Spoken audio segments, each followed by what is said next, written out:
She was buried under branches in the woods. No name, no ID, no one looking for her. 45 years later, we still don't know who she was. Welcome to Dead Curious, the channel where real-life mysteries don't fade with time, they get stranger. Today, we're heading into the haunting story of the woman found in Bedgebury Forest. No identity, no missing person report, and no justice. Let's uncover what we do know and the chilling clues left behind. In the summer of 1979, deep in the woods of Kent, England, inside the quiet, thick trees of Bedgebury Forest, a man was out walking his dog. It was the kind of place that feels peaceful in the daytime, but unsettling when you're alone. The forest had that eerie stillness where even birdsong sounds like it's holding its breath. As the man followed a narrow trail, his dog suddenly bolted into the trees, barking wildly. He chased after it, thinking it had spotted a rabbit. But what he found instead would haunt him for the rest of his life. There, under a makeshift covering of pine branches and moss, was the body of a woman. Her legs were slightly curled, arms pulled in, like she'd been hidden in a hurry. Police would later say she'd been killed and buried that same day, just hours before she was found. But what truly shocked investigators wasn't just the crime itself, it was what came after. She had no identification, no wallet, no bag, no phone, though back then, a missing phone wasn't odd. But her face, her fingerprints, her dental records, none of them matched any known person in the country. And perhaps most bizarrely of all, there was no active missing persons report that matched her. Not in Kent, not in London, not anywhere in the UK. It was as if she had never existed.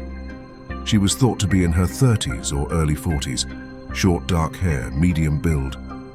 She was wearing a patterned dress, red underwear, and some inexpensive but distinctive jewelry.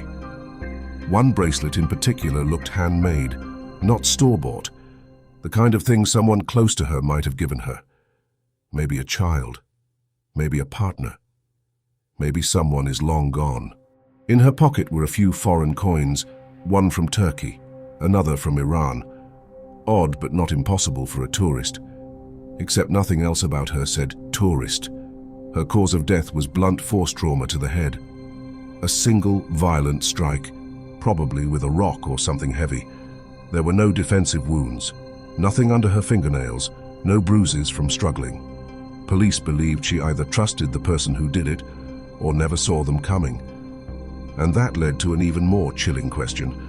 What kind of person could get that close, do something so brutal, and then disappear without a trace?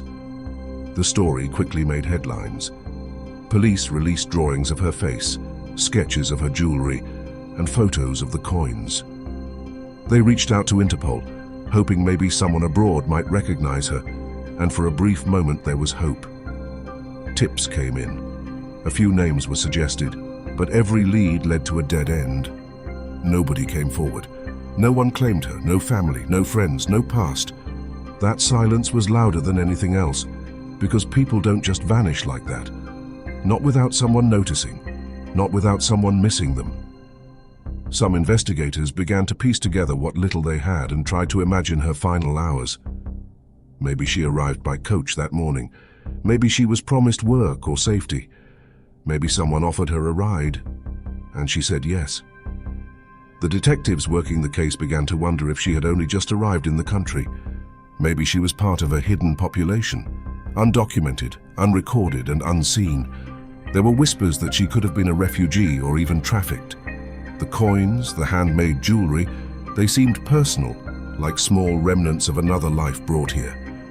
But with no passport, no written language, and no cultural markings, it was all guesswork.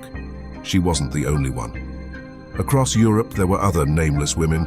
The Isdal woman in Norway, the Lady of the Hills in Yorkshire, all with eerie similarities. No ID, no story, no justice. Years passed. The story faded from the front page. New cases came in. Old ones got shelved. And slowly the Bedgebury Forest woman became just a cold case. Her body was buried in an unmarked grave. Her file, like so many others, was filed away. But for the detectives who found her, and for the people of Kent who remember, the mystery has never really gone away, because someone out there knew her. Someone cared for her once. Someone gave her that bracelet.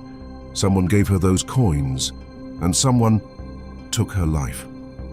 45 years on, she's still known only as the Bedgebury Forest Woman. No name, no answers, no peace. The trees of Bedgebury Forest have long since grown over her grave, but the silence they keep still asks the same question. Who was she? If you found this story as unsettling as we did, hit like, subscribe, and stay tuned. We've got more real unsolved cases coming every week. And if you think you know who the Bedgebury Forest Woman could have been, drop it in the comments. Because one day someone might just put the final piece in place.